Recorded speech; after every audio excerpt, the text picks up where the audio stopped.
The snow came up to her waist as Tessa Ramsey pushed forward through the blinding white hell, her lungs burning with each gasping breath, knowing that if she stopped moving for even a moment, she would die out here in this frozen wilderness. Behind her, somewhere in the storm, her stepfather would be coming, and death by his hands would be far worse than what the Colorado winter could offer. She wore only a thin dress and a shawl she had grabbed on her way out the door, her feet wrapped in cloth because there had been no time to find proper boots when she heard him climbing the stairs with that particular heaviness in his step that meant he had been drinking and had finally decided to do what he had been threatening for months.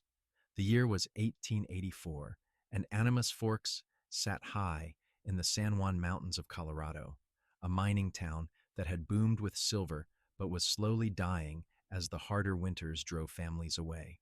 Tessa had arrived here 6 months ago with her mother, following the woman's new husband to this desolate place after her real father had died of consumption back in Kansas. Her mother had been desperate, widowed with a 19-year-old daughter and no means of support, and Gerald Hackett had seemed like an answer to prayer. He owned a general store in Animas Forks and promised them security and comfort. But Tessa's mother had died 3 months after their arrival, taken by pneumonia during an early October storm, and Gerald's true nature had emerged like rot beneath fresh paint. At first, it was just the way he looked at her, his eyes lingering too long when she moved through the store or prepared their meals. Then came the comments, the suggestions that she should be grateful for his care, that she owed him something for keeping a roof over her head.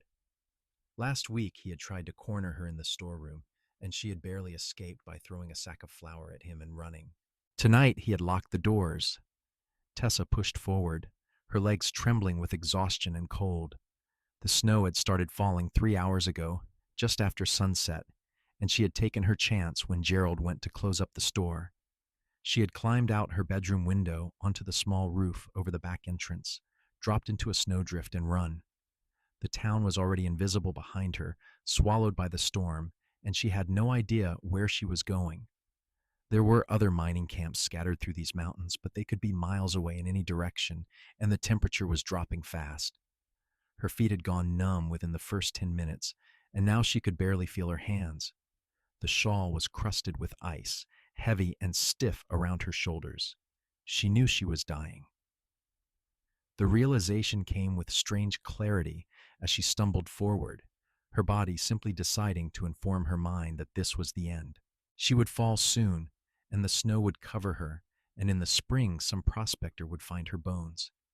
At least Gerald would not have her. The thought brought fierce satisfaction even as her vision began to blur. She took another step, and another, and then her foot caught on something beneath the snow, and she fell forward, too weak to catch herself. The snow embraced her like a cold bed, and she lay there, unable to find the strength to rise. The wind howled around her, and she closed her eyes. She did not hear the horse approaching until it was nearly on top of her.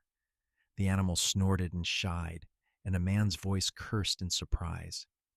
Hands grabbed her, turned her over, and through the haze of near unconsciousness, she saw a face above her, bearded and weathered, eyes dark with concern beneath the brim of a snow-covered hat.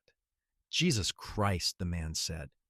And then she was being lifted, carried, held against something warm and solid.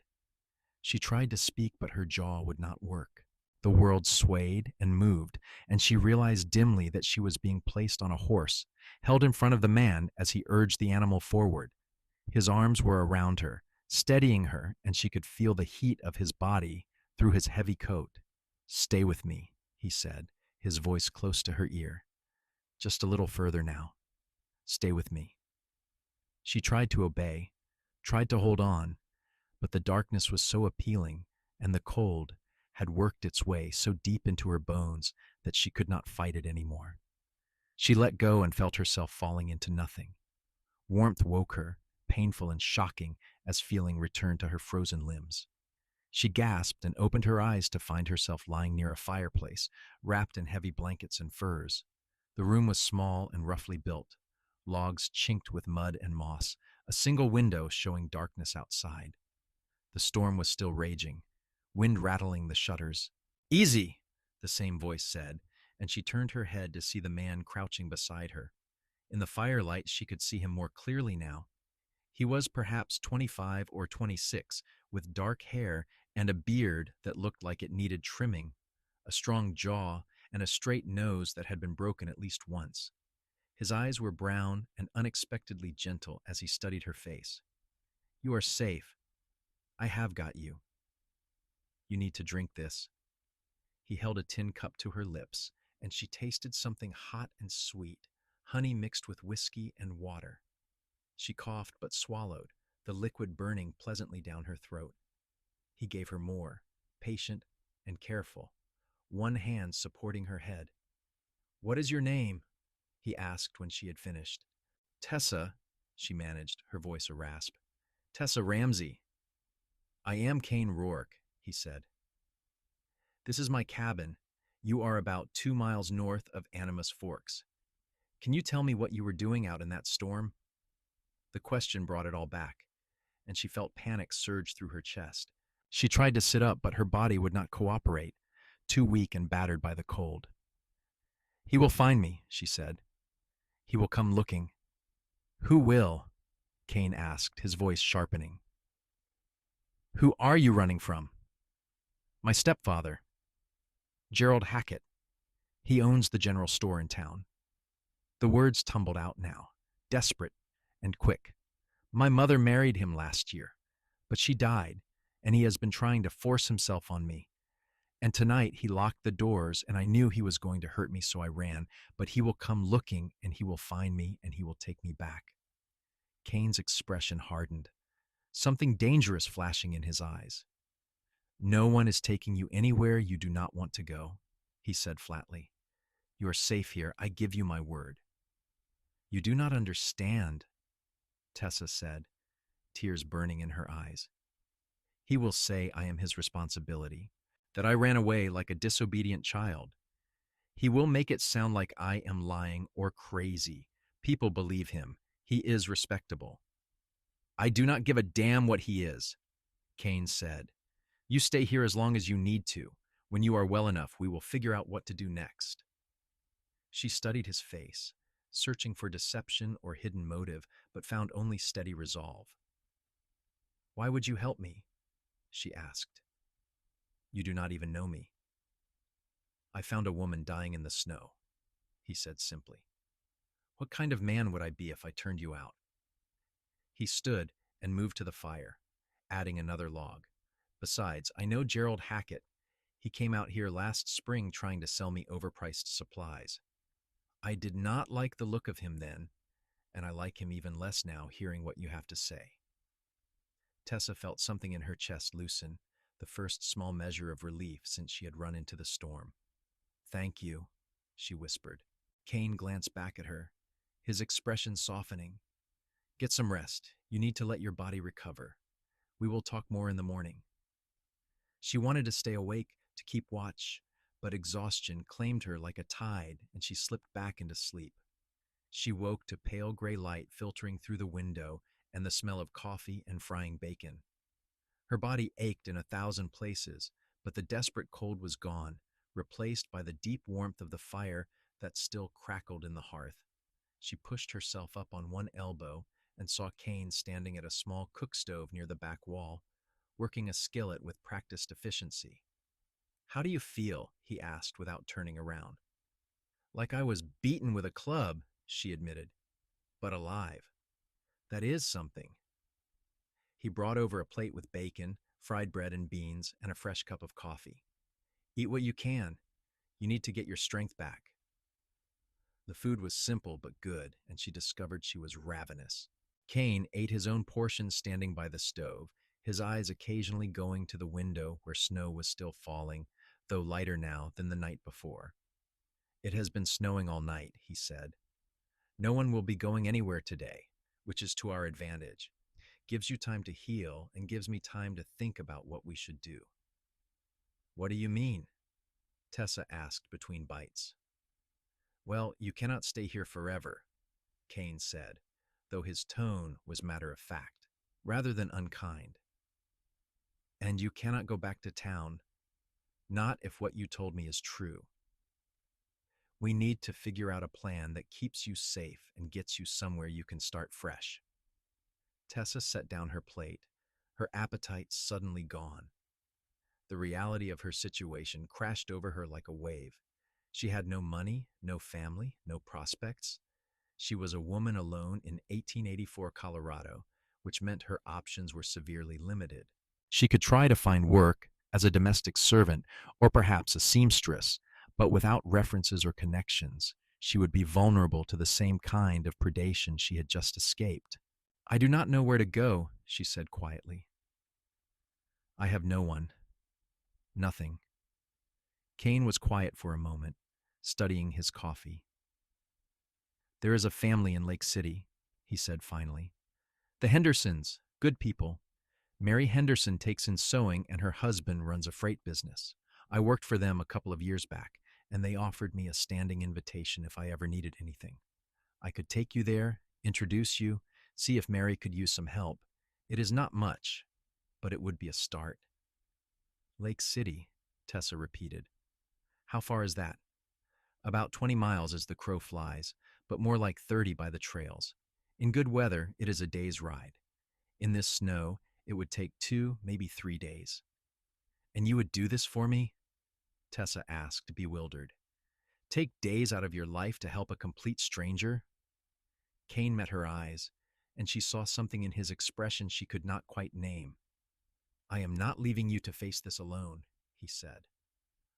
Call it the way I was raised, or call it stubbornness, but that is how it is going to be. Tessa felt tears prick her eyes again, but this time they were not born of fear or despair. I do not know how to thank you. You do not need to, Kane said. He took her empty plate and brought it to the wash basin. For now, you rest and recover. We will wait out this storm, and then we will make our move. The storm continued for 3 more days, and during that time, Tessa learned about the man who had saved her life. Kane Rourke was a cowboy who had come to Colorado 5 years ago from Montana, following work as ranches expanded into the high country. He had spent time as a ranch hand, a drover, and a scout before deciding he preferred the solitude of the mountains to the chaos of the cattle drives. He had built this cabin with his own hands, and he made his living hunting and trapping, selling pelts and meat to the mining camps scattered through the San Juans. He was educated, she discovered with some surprise, the son of a schoolteacher mother who had insisted her children learn to read and write properly. He had books in his cabin, a small collection that included Shakespeare and Dickens, alongside more practical volumes about tracking and survival. He read aloud to her in the evenings while she mended his shirts, her fingers grateful for the familiar work, and she found herself drawn to the sound of his voice, the way he brought the words to life. He was kind without being overbearing, giving her space and privacy while still making sure she had everything she needed. He slept in his bedroll by the fire while she took the narrow cot in the corner, and he never once looked at her the way Gerald had looked at her, with that hungry calculation that made her skin crawl. Instead, when Kane looked at her, she saw respect and something else, something warmer that made her heart beat a little faster. On the 4th day, the snow stopped and the sun came out, turning the world into a blinding expanse of white and blue. Kane went outside to check on his horse and his small lean-to shelter, and when he came back in, he was carrying a bundle wrapped in oilcloth. I have some clothes that might fit you, he said, setting the bundle on the table. They belong to my sister. She stayed with me for a few months last year before she got married and moved to Durango. She left some things behind, and I have been meaning to send them to her but never got around to it. You should have them. Tessa unwrapped the bundle and found 2 wool dresses, a heavy coat with fur lining, sturdy boots, and various undergarments. The clothes were well made and barely worn, and they would fit her with only minor adjustments. Are you certain? She asked. These are valuable. They are doing no good sitting in my trunk, Kane said, and you need them. We will be leaving tomorrow if the weather holds, and you cannot make that journey in what you arrived in. That night, Tessa lay awake in the darkness, listening to Kane's steady breathing from his bedroll by the fire. She should be thinking about the journey ahead, about Lake City and the Hendersons and what kind of life she might be able to build there. Instead, she found her thoughts circling back to the man who had saved her, to the strength of his arms when he lifted her from the snow, to the gentleness in his voice when he spoke to her, to the way her heart lifted when he smiled. She was falling in love with him. The realization should have terrified her, coming so soon after her escape from Gerald's brutality, but instead it felt like the most natural thing in the world. Kane Rourke was everything Gerald Hackett was not: honorable, kind, strong without being cruel. He treated her like a person, not a possession, and he had risked his own safety to protect her. But he had also made it clear that he was taking her to Lake City, to the Hendersons, to a new life that did not include him. He was helping her because it was the right thing to do, not because he felt anything more for her than compassion for someone in need. The thought made her throat tight, but she forced herself to accept it. She had no right to expect more from him. He had already given her everything. They left at dawn, Kane's horse loaded with supplies for the journey. The animal was a sturdy buckskin gelding named Rusty, patient and sure-footed in the deep snow.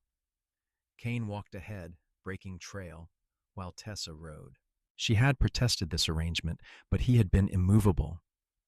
"You are still recovering," he had said, "and I am used to walking. We will make better time this way." The first day was hard but beautiful, the world transformed by snow into something clean and new.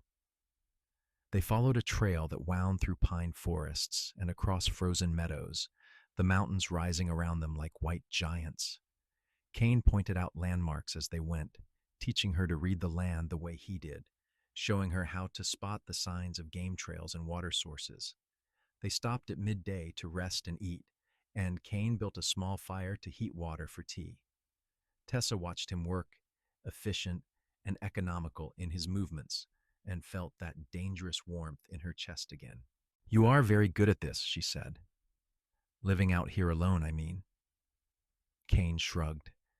"It suits me. I have never been comfortable in towns. Too many people pressed too close together. Out here I can breathe." "Do you never get lonely?" He was quiet for a moment, staring into the fire. "Sometimes," he admitted. "Especially in winter when the snow closes everything down, and it can be weeks between seeing another person. But I have always figured loneliness was better than being stuck somewhere I did not want to be." "Is that why you left Montana?" Tessa asked. "Part of it," Kane said. "My father wanted me to take over his freight business, follow in his footsteps. It was a good life, stable and respectable, but it felt like wearing a suit that did not fit right. I tried for a couple of years to make it work, but eventually I had to admit that it was not what I wanted, so I left, came south, found my way here." "Do you regret it?" "No," Kane said simply. "I regret that it hurt my father, and I regret that we have not spoken much since I left, but I do not regret the choice itself. A man has to live his own life, not the life someone else plans for him." He looked up at her, his dark eyes serious. "Same is true for women, though the world does not like to admit it." Tessa felt something shift in her chest, a piece of the fear she had been carrying since her mother died, finally loosening its grip. "Gerald used to tell me that I was ungrateful," she said quietly. "That I should be thankful he was willing to take care of me. That I had no right to refuse him anything. He made me feel like I was being selfish for wanting to keep myself safe." "He was wrong," Kane said, his voice hard. "You have every right to say no, to protect yourself, to choose your own path. Any man who tells you different is either a fool or a liar, and probably both." The fierce certainty in his words made her want to cry, but she blinked back the tears and nodded. "Thank you," she said, "for saying that, for believing me." "I will always believe you," Kane said, and the way he looked at her made her breath catch in her throat. They reached a line shack that night, one of several small shelters maintained by the local ranchers for use during roundups and winter emergencies. It was crude but solid, with a fireplace and a couple of bunks, and they had it warm and comfortable within an hour. They shared a simple meal of bacon and beans, and afterwards Kane pulled out a deck of cards and taught her to play poker. She turned out to have a talent for it, reading his tells and bluffing with a straight face that made him laugh. "Remind me never to play you for money," he said as she won her fifth hand in a row. "I am finding that I enjoy beating you," Tessa said, surprised by her own boldness. Kane grinned at her, and the expression transformed his face, made him look younger and almost carefree. "I am finding that I do not mind it as much as I should." The moment stretched between them, warm and electric, and Tessa felt her pulse quicken. She wanted to lean forward, to close the distance between them, to find out if his lips were as warm as they looked. But before she could gather her courage, Kane cleared his throat and started gathering up the cards. "We should get some sleep," he said, his voice a little rough. "Long day tomorrow." Tessa lay awake in her bunk for a long time that night, listening to the wind outside and the crackle of the dying fire, wondering if Kane was awake too, and if he was thinking about her the way she was thinking about him. The second day brought warmer weather and the start of a thaw, which made the snow heavy and wet, but also meant easier walking. They made good time, covering nearly 15 miles before stopping for the night at another line shack. This one was in poor repair, with gaps in the walls that let in the wind, but Kane stuffed them with pine boughs, and they managed to keep reasonably warm. Over dinner, Tessa found herself telling him about her childhood, about her real father, who had been a clerk in a law office in Kansas City, about her mother who had loved gardening and singing. She told him about the consumption that had slowly stolen her father away, about the desperate years afterwards when her mother took in sewing and laundry to keep them fed. "She did the best she could," Tessa said. "I know she only married Gerald because she thought she had no choice. I do not blame her for that. I just wish she had lived long enough to see what he really was, so she would not have died, thinking she had left me safe." "She would be proud of you," Kane said, "for having the courage to run, to save yourself. That takes real strength." "I did not feel strong," Tessa admitted. "I felt terrified." "Courage is not about not being afraid," Kane said. "It is about being afraid and doing what needs to be done anyway. You ran into a blizzard with nothing but the clothes on your back because staying meant letting him hurt you. That is the bravest thing I have heard of in a long while." Tessa felt tears slip down her cheeks, but they were clean tears, healing tears. Kane reached across the space between them and gently wiped them away with his thumb, and the tenderness of the gesture undid something in her chest. "Kane," she whispered, not even sure what she was asking for. He pulled back, but she could see the conflict in his eyes, the want warring with something else. "Tessa, you have been through hell this past week. You are not thinking clearly. You need time to heal, to figure out what you want without anyone pressuring you." "I know what I want," she said, her voice stronger now. "I want to stay with you." Kane's expression turned pained. "You do not know me well enough to say that, and I am not the kind of man who can offer you security. I live alone in a cabin in the mountains. I have no prospects, no future beyond the next winter. You deserve better than that." "What if I do not want better?" Tessa asked. "What if I want you?" "You think you do now," Kane said, "but in 6 months, in a year, you will regret it. You will realize you gave up your chance at a real life because you confused gratitude with something else." The words stung, but Tessa refused to back down. "Do you feel nothing for me then? Is this all just duty to you?" Kane closed his eyes, and when he opened them again, she saw the truth there, raw and undeniable. "I feel too much," he said roughly. "That is the problem. From the moment I saw you lying in the snow, I have felt too much, and every day since it has only gotten worse. But that does not change the facts. You need stability and safety and a chance to build a new life, and I cannot give you those things." "You are giving me those things," Tessa said. "You are the first person in a year who has made me feel safe. The first person who has treated me like I matter, like my choices matter." That is worth more than all the security in the world. Kane shook his head, but she could see his resolve cracking. Tessa, please do not do this. I am not doing anything except telling you the truth, she said. What you do with that truth is up to you. She turned away then, curling up on her bunk, her back to him. She heard him move, heard the rustle of his bedroll as he settled by the fire, and then there was silence except for the wind. She did not think she would be able to sleep, but exhaustion claimed her eventually, and she dreamed of snow and darkness and strong arms pulling her into warmth. She woke to find sunlight streaming through the gaps in the walls and Kane already up, preparing breakfast. His expression was carefully neutral, and he did not mention their conversation from the night before. They ate in silence, packed up their things in silence, and set out on the final leg of the journey to Lake City. The tension between them was thick and uncomfortable, and Tessa found herself alternating between anger and misery. She had been honest with him, and he had rejected her, and now they had to pretend nothing had happened.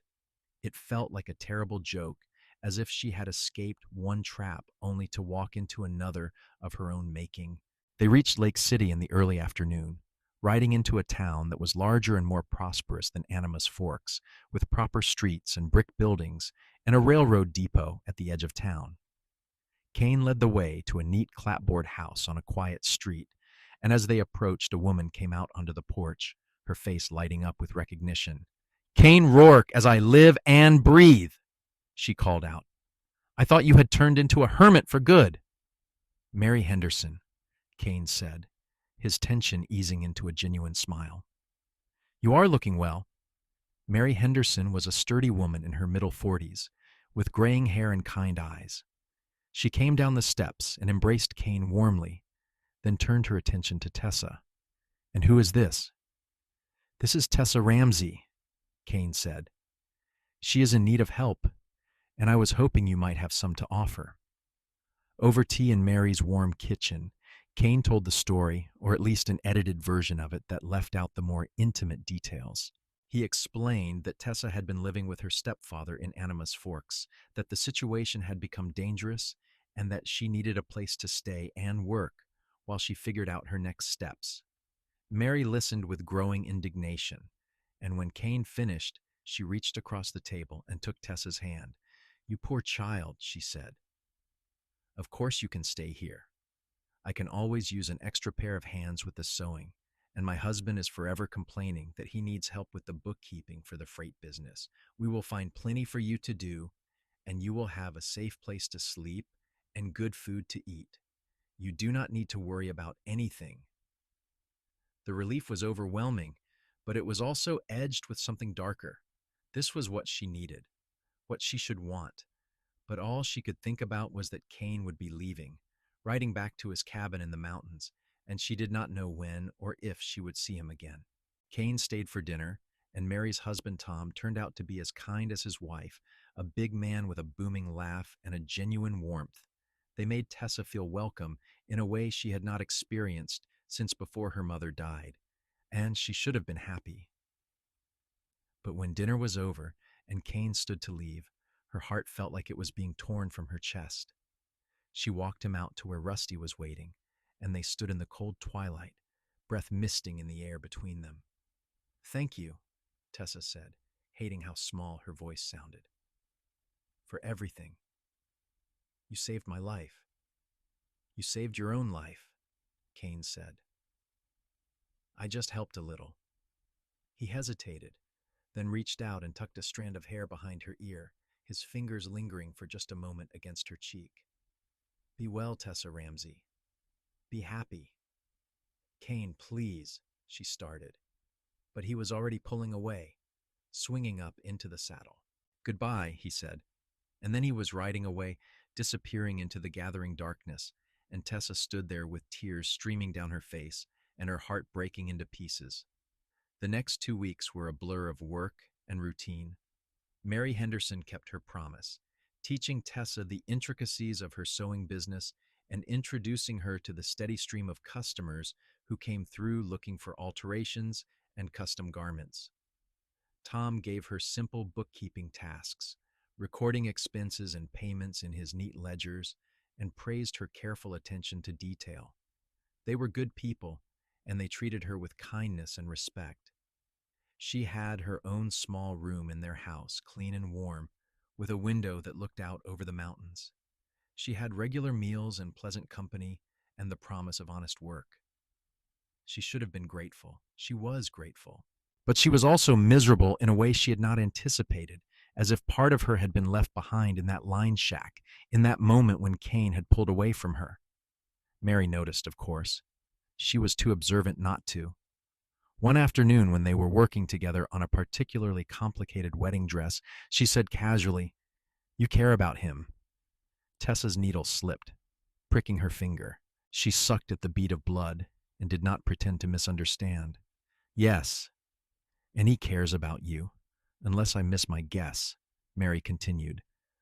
"I saw the way he looked at you when he thought no one was watching, like you were something precious he was afraid to touch." "He thinks I am confused," Tessa said quietly, "that I am mixing up gratitude with love. He thinks he would be taking advantage of me if he let himself feel what he feels." "Men can be idiots," Mary said matter-of-factly.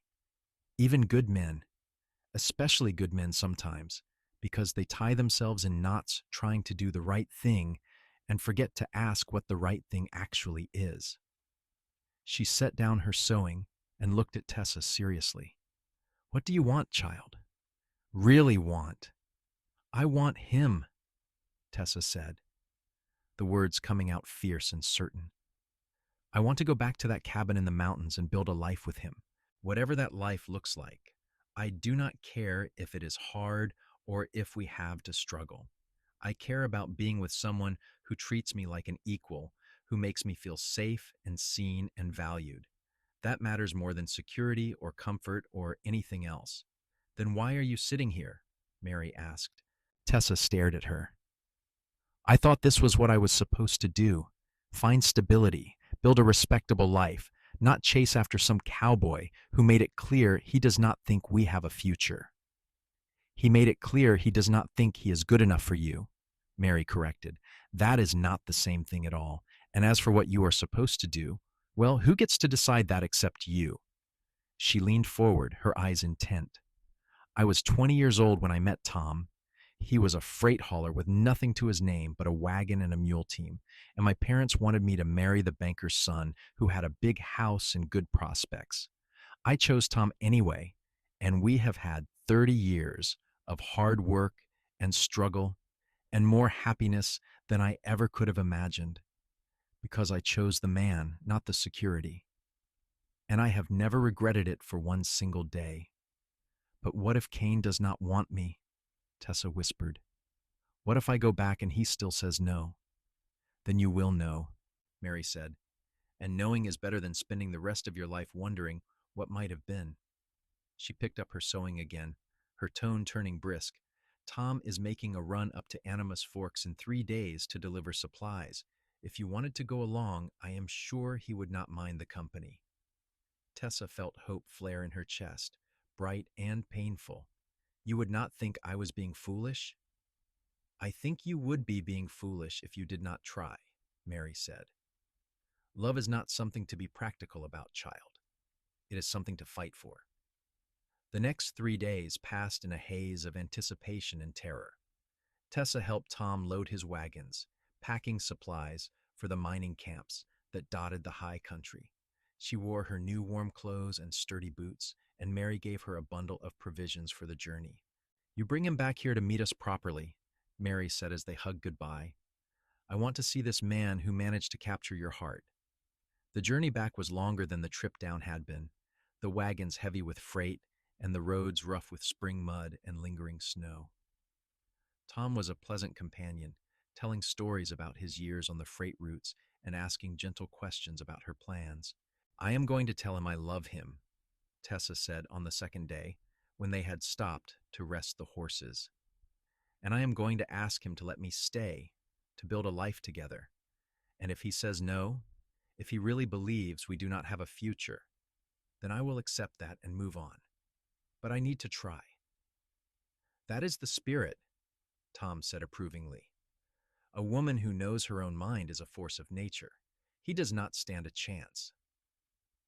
They reached Animus Forks late on the third day, and Tom offered to take her directly to Kane's cabin, but Tessa shook her head. I need to do this part alone, she said, but thank you for everything. Good luck, girl, Tom said, and handed her the reins of one of his spare horses, a gentle mare named Daisy.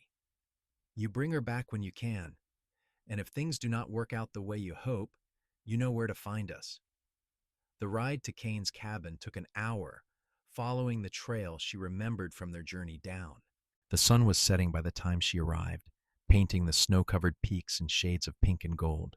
Smoke rose from the chimney, and she could see lamplight glowing in the window.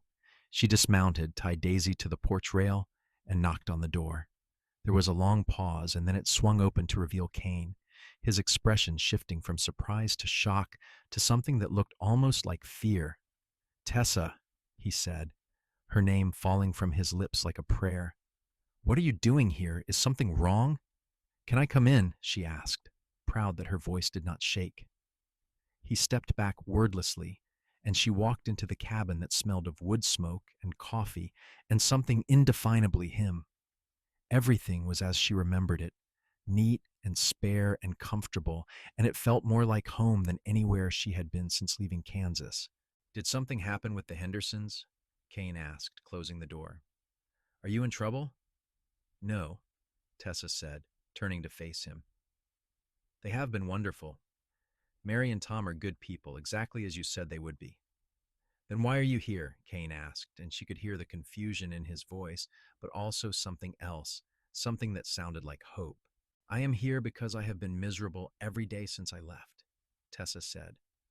Because I wake up every morning in a comfortable bed, in a safe house with kind people, and all I can think about is you. Because I told you the truth in that line shack, and you did not believe me, and I need you to hear it again. She took a step toward him, her heart pounding. I love you, Kane Rourke. Not because you saved me, not because I am confused or grateful, but because you are a good man with a kind heart and you make me feel like I am someone worth listening to. You make me laugh and you make me feel safe and you treat me like an equal, and I want to build a life with you, whatever that looks like, wherever it takes us. Kane stared at her, his expression stunned. Tessa, I do not have anything to offer you. This cabin, my traps, and my horse, that is all I have. You deserve so much more than that. I do not want more, Tessa said fiercely. I want you. I want this cabin and this life and waking up next to you every morning. I want to learn to track game and read the weather and all the things you know how to do. I want to cook your meals and mend your clothes and sit by the fire with you in the evenings reading books. I want to build something with you, something that is ours. But I need to know if you want that too, or if I am fighting alone here.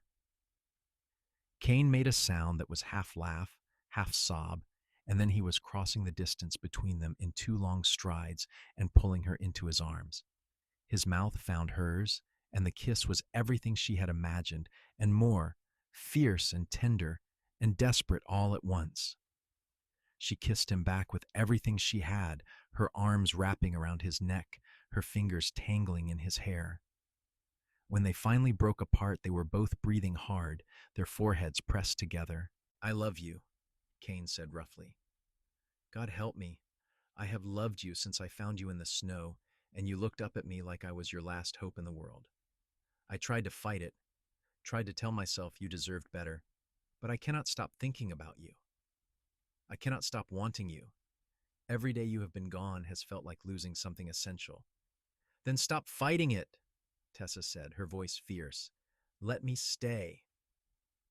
Let me choose you. Are you certain? Kane asked, pulling back enough to look into her eyes. This life is hard, Tessa. Winters up here are brutal, and money is always tight, and there will be times when we are snowed in for weeks, with nothing but each other for company. You would be giving up the chance at something easier, something more comfortable. I have had comfortable, Tessa said. I have had respectable. It almost destroyed me. I do not want easy, Kane. I want real.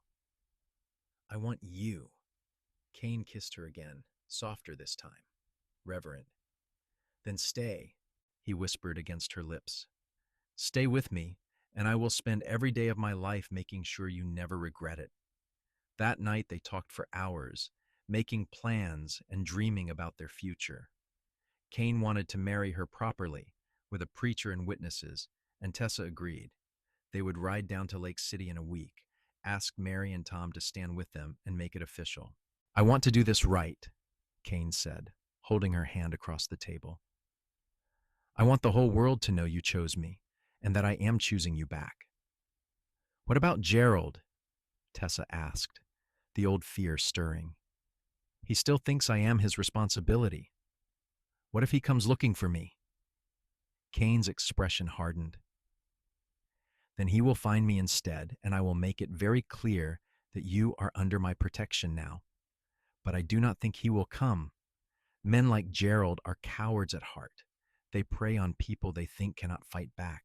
He will not want to face a man who can.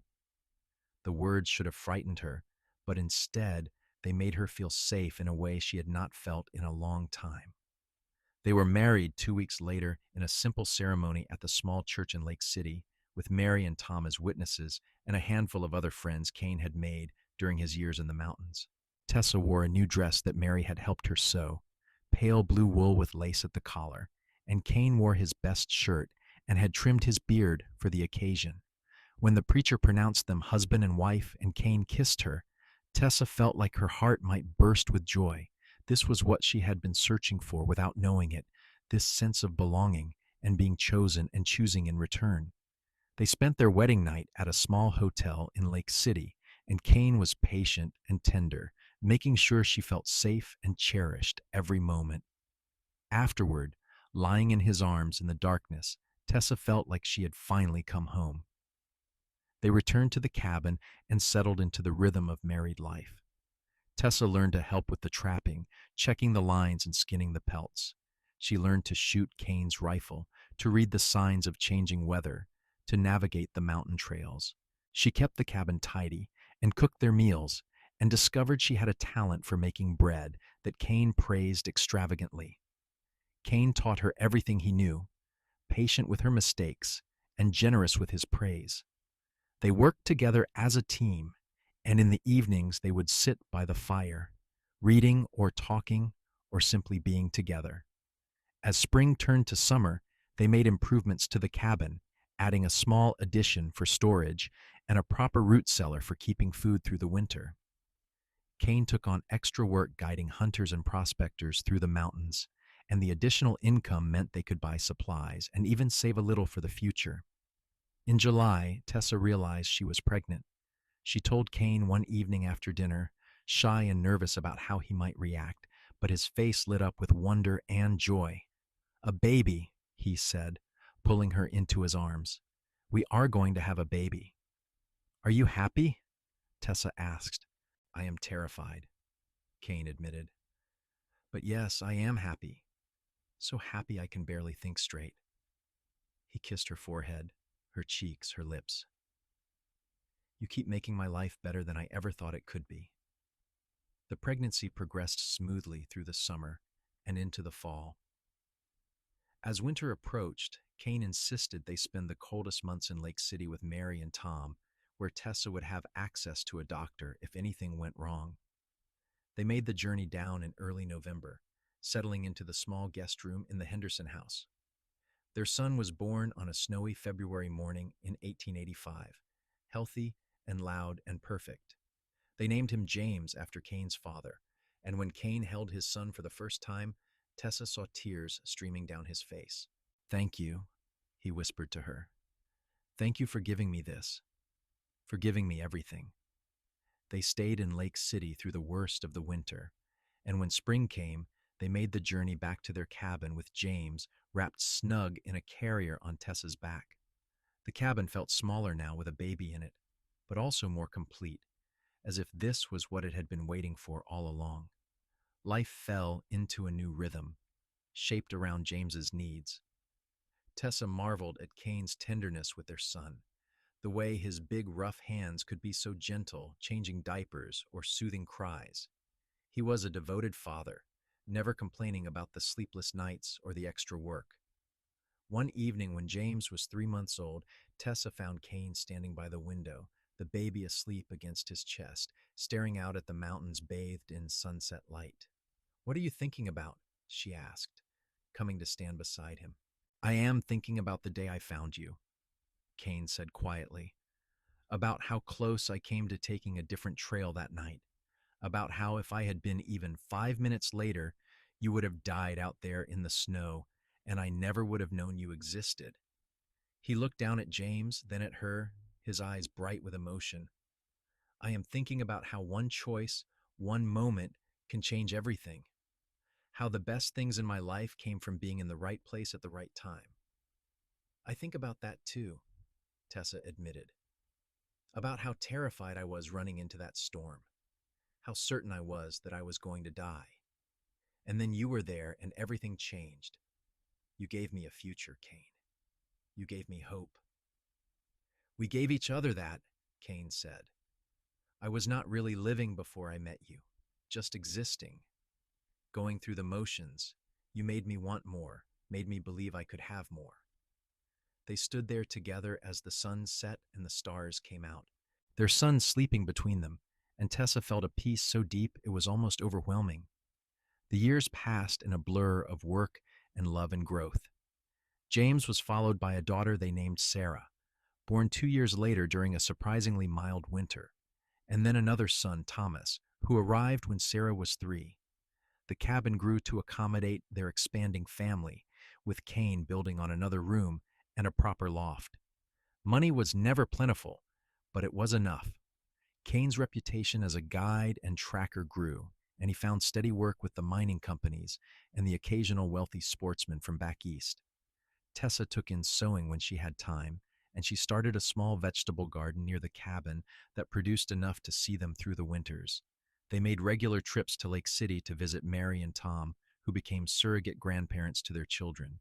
And once, when James was 5, Kane took his whole family back to Montana to visit his parents. The reunion was emotional and healing, with Kane's father admitting he had been wrong to try to force his son into a life that did not fit him. "You have built something good here," Kane's father said, watching James and Sarah play in the yard while Tessa held baby Thomas. "You have built something real. I am proud of you, son." The reconciliation meant everything to Kane, and on the journey back to Colorado, he told Tessa it felt like the last broken piece of his life had finally been mended. There were hard times, of course. Winters when the snow was so deep they could barely leave the cabin for weeks. A spring when Thomas caught a fever that had them terrified until it finally broke. A summer when a mine collapse killed 3 men Kane had been working with, a reminder of how dangerous life in the mountains could be. But through it all, they had each other. And that, Tessa learned, made all the difference. Gerald Hackett died in 1889, killed in a bar fight in Silverton. And when the news reached them, Tessa felt only a distant relief, as if learning about the death of a character in a book rather than someone who had once threatened her life. That part of her story was so far behind her now that it barely felt real. By 1895, James was 10, Sarah was 8, and Thomas was 5. They were growing up wild and free in the mountains, learning to read and write from their mother, and to hunt and track from their father. They were happy children, confident and curious, and watching them grow filled Tessa with a joy she could never have imagined in those desperate days when she ran through the snow. One evening that summer, after the children were asleep, Kane and Tessa sat on the porch watching the stars come out. They did this often, these quiet moments together at the end of long days. "Do you ever regret it?" Kane asked suddenly. "Choosing this life? You could have had something easier, something more comfortable." Tessa looked at him in surprise. "Not once," she said firmly. "Not for a single moment. How could I regret the best decision I ever made?" I just want to make sure you are happy, Kane said, that you do not feel like you gave up too much. I gave up nothing, Tessa said, taking his hand. I gained everything. You, our children, this life we have built together. I wake up every morning grateful that I ran into that storm, because it brought me to you. Kane raised her hand to his lips and kissed her knuckles, a gesture he had never stopped making in all their years together. I love you, he said, more now than I did the day I married you, and I will love you more tomorrow than I do today. And I love you, Tessa said, always. They sat there in the gathering darkness, hands clasped, hearts full, and Tessa thought about that terrified 19-year-old girl struggling through waist-deep snow with death at her heels and salvation just beyond her reach. She wished she could go back and tell that girl that everything was going to be all right, that the cowboy who found her would become the love of her life, that the frozen wasteland she was stumbling through was actually leading her home. But perhaps that girl had known somewhere deep down. Perhaps that was why she kept moving forward, kept fighting, kept believing that somewhere in the darkness there was hope. The years continued to unfold with their mixture of joy and challenge. James grew into a thoughtful young man with his father's quiet strength and his mother's kind heart. Sarah proved to have a gift for drawing and spent hours sketching the mountains and wildlife around their home. Thomas was the wild one, fearless and adventurous, always climbing too high or wandering too far, giving his parents heart attacks on a regular basis. In 1898, Kane's mother passed away peacefully in Montana, and Kane made the journey north for the funeral with James, who was now 13 and ready to help his father with the long trip. When they returned, Kane seemed both sad and at peace, having been able to say goodbye properly and to assure his mother that he had lived a good life. As the new century approached, changes came to the high country. The big silver strikes were playing out, and many of the mining camps that had dotted the mountains were closing down. Animas Forks, which had never been much more than a collection of buildings clinging to the mountainside, was slowly being abandoned as people moved on to seek opportunities elsewhere. But Kane and Tessa stayed in their cabin, raised their children, and watched the seasons turn. They had found their place in the world, and they had no desire to leave it. In 1903, Sarah turned 16 and caught the eye of a young man from Lake City, the son of a merchant who had good prospects and a kind disposition. Kane was protective but fair, remembering how he had once been judged on his prospects rather than his character. When he could see that the young man named David genuinely cared for Sarah and treated her with respect, he gave his blessing. They were married the following summer, and watching his daughter dance with her new husband at the reception, Kane felt the bittersweet pang of a father seeing his child step into her own life. She will be happy, Tessa said, standing beside him and reading his thoughts as she so often did. We taught her to choose with her heart, and she has chosen well. I know, Kane said, it is just hard to let go. We are not letting go, Tessa corrected gently. We are letting her grow. There is a difference. James left home in 1905 at 20 to work as a guide for the new tourism ventures that were starting to operate in the mountains. He had his father's skills and his mother's way with people, and he did well for himself. He came home regularly, bringing stories of the wealthy tourists from the East who paid good money to be shown the wilderness. Thomas, true to his adventurous nature, announced at 17 that he wanted to try his luck in the goldfields of Alaska. Kane and Tessa were terrified but knew better than to try to stop him. They sent him off with supplies and advice and a promise that there would always be a place for him at home. And then it was just the two of them again, Kane and Tessa, alone in the cabin where their life together had begun. It is strange, Tessa said one evening, looking around at the quiet space. I spent so many years with this house full of noise and chaos, and now I can hear myself think again. Do you miss it? Kane asked. I miss them, Tessa said, but I do not miss the noise. She looked at him and smiled. and I get to have you all to myself again. That has its advantages. Kane pulled her into his arms and kissed her, and at 42, Tessa still felt her heart race at his touch, still marveled that this man was hers. They settled into a new rhythm, just the two of them. They worked together, traveled together, spent long evenings talking about everything and nothing. Kane taught Tessa even more about the wilderness, and she continued to surprise him with how much she had learned and how capable she had become. In 1908, news reached them that Thomas had struck it rich in Alaska, finding a vein of gold that had made him a wealthy man. He wrote to say he was investing in mining operations and building a life in the frontier territory. He was happy, he said, and he hoped they were proud of him. Of course we are proud, Kane said, folding the letter carefully. All of our children turned out well. We must have done something right. We loved them, Tessa said simply. And we showed them how to be strong and kind and true to themselves. That is all any parent can do. Sarah had 2 children by 1910, a boy and a girl, making Kane and Tessa grandparents.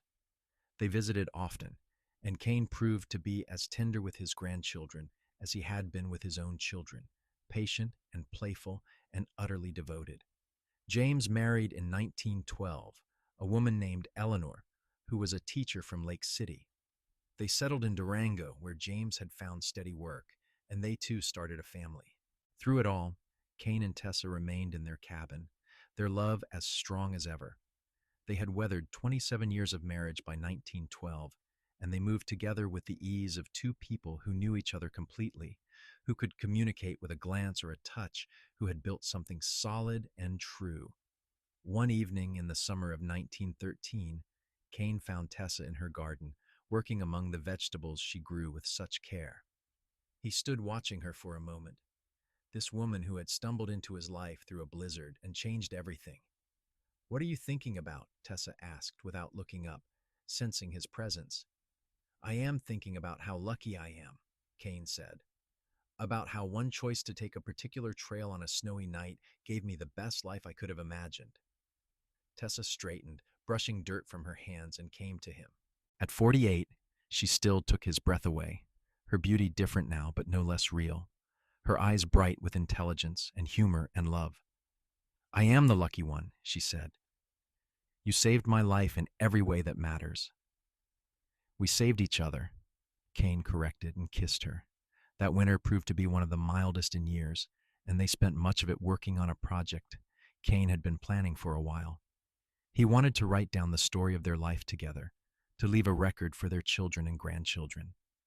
Tessa helped him, adding her memories to his, and together they filled a leather-bound journal with their story, from that desperate flight through the snow to the rich, full life they had built together.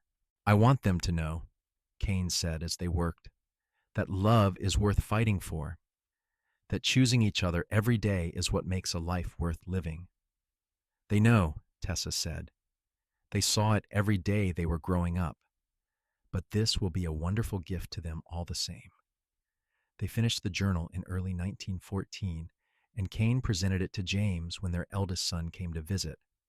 "This is our story," he said. "Yours to keep and pass down. I wanted to make sure it was not forgotten." James held the journal carefully, clearly moved. "Thank you," he said, "for this, and for everything you have taught me about what it means to love someone well." The summer of 1914 brought news of war in Europe, distant and troubling, but it seemed far removed from their mountain refuge. They prayed for peace and continued with their lives, grateful for the security and happiness they had found. Kane turned 50 that year, and Tessa was 49. They were slowing down a little, not as quick or strong as they once had been, but still healthy and active. They talked sometimes about what would come next, about how much longer they could manage the isolation of the mountains, but neither was ready to leave the cabin that had been their home for so long.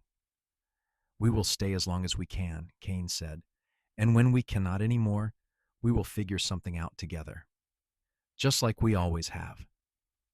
In the fall of 1915, Thomas returned from Alaska for a visit, bringing with him a wife he had met there, a strong-minded woman named Catherine, who ran a hotel and had clearly captured his heart. The reunion was joyful, and Kane and Tessa spent 2 weeks getting to know their newest daughter-in-law and hearing stories about Thomas's adventures in the frozen north. "You raised him to be brave," Catherine said to them one evening. "That courage is what drew me to him. He told me about how you two met, about the blizzard and the rescue. He said he learned from watching you that sometimes the greatest things come from the greatest risks." Tessa and Kane exchanged a look, that wordless communication they had perfected over decades. "We learned that together," Tessa said, "and we are still learning it every day." As 1916 began, Kane and Tessa celebrated their 31st wedding anniversary quietly, just the two of them in their cabin.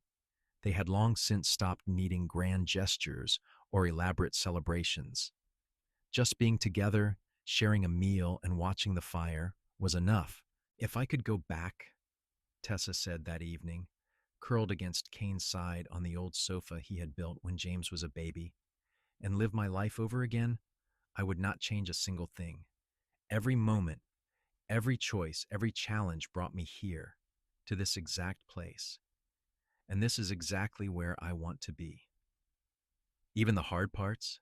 Kane asked. "Even Gerald and the fear and running through that storm?"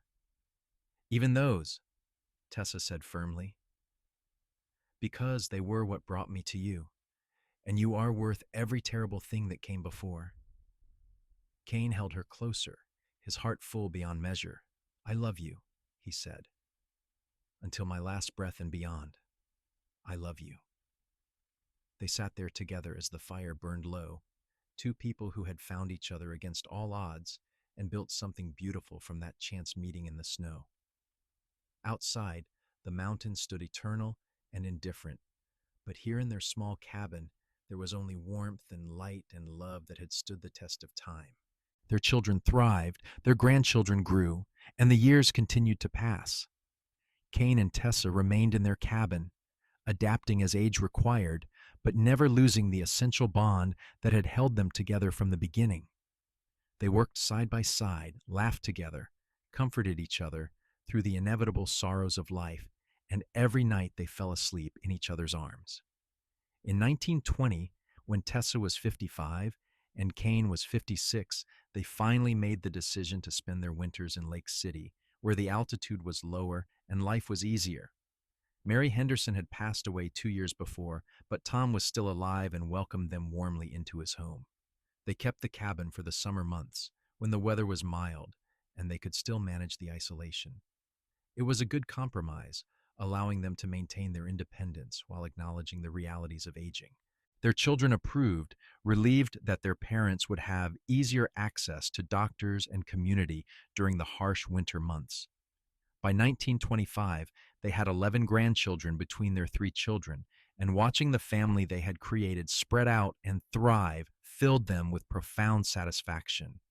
Every child and grandchild carried something of them forward, whether it was Kane's quiet strength or Tessa's fierce determination, or simply the example of what a good marriage looked like. Sarah's oldest son, named Kane after his grandfather, showed early signs of becoming a writer, fascinated by the journal his grandparents had written. He spent hours asking them questions about their life together, determined to capture every detail. "You two are a love story," young Kane said one summer afternoon when he was 16. "The kind people write books about. I want to make sure it is preserved properly." "We are just two people who found each other when we needed each other most," Tessa said. "There is nothing extraordinary about that." "Yes, there is," young Kane insisted. "You chose love over safety. You chose each other over everything else. That is extraordinary." On a warm summer evening in 1928, Kane Sr. and Tessa sat on the porch of their cabin, watching the sunset paint the mountains in shades of gold and rose. They were both in their 60s now, their hair gray, their bodies marked by the years of hard work and mountain living, but the love in their eyes when they looked at each other was as young as it had ever been. 43 years, Kane said, taking Tessa's hand. 43 years since I found you in that snow." 43 years since you saved my life," Tessa said. 43 years since you saved mine," Kane corrected. I was just going through the motions before you came along. You gave me purpose and meaning and more happiness than I ever thought possible. We gave that to each other, Tessa said, repeating what had become their shared truth. We made a choice to love each other, every day through everything, and we kept making that choice. That is what has made this life so good. Kane raised her hand to his lips and kissed it. That gesture he had never stopped making, would never stop making as long as he had breath in his body. I would find you in every lifetime, he said. Through every storm, across every distance, you are the other half of my soul. Tears slipped down Tessa's cheeks, but they were happy tears. And I would run through any blizzard to find you, she said, because you are my home, Kane Rourke. You have always been my home. They sat there as the stars came out, two people who had beaten the odds and built a love story for the ages. Behind them, the cabin stood solid and strong, filled with decades of memories.